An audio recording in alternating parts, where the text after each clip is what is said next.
Capricorn, Sun, Moon, Rising, Venus, Signs, Cross Watchers, reading nyo para sa March 15 to 31 or kung kailan makarating sa iyo to. Lahat ng gender ay welcome dito.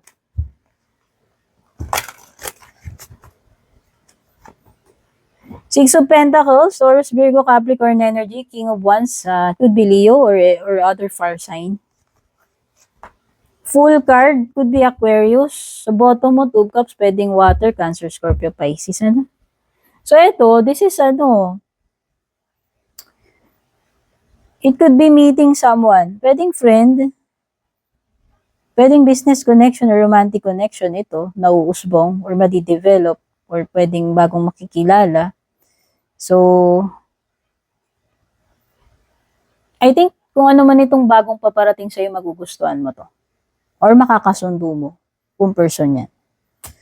So overall energy mo, you have Six of Pentacles. Okay, do not expect na babalik. Kaya pag nagbigay ka, nagpautang ka sa ngayon, itong period na to, do not expect na babalik agad yan.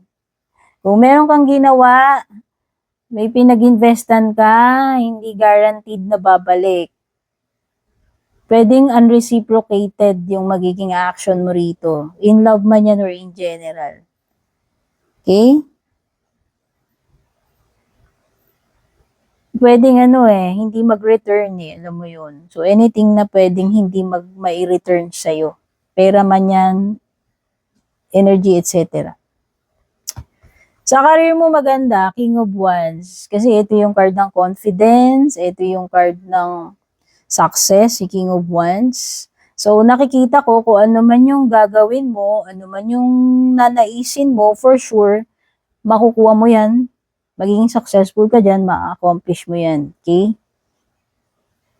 So, ibig sabihin, may laban ka pagdating sa peers mo sa competition And ang nakikita ko, pwedeng carry bills mo lang yan since napaka-confident ni King of Wands. Napaka-assertive din yan. Kung advice yan, kailangan mong maging bold assertive.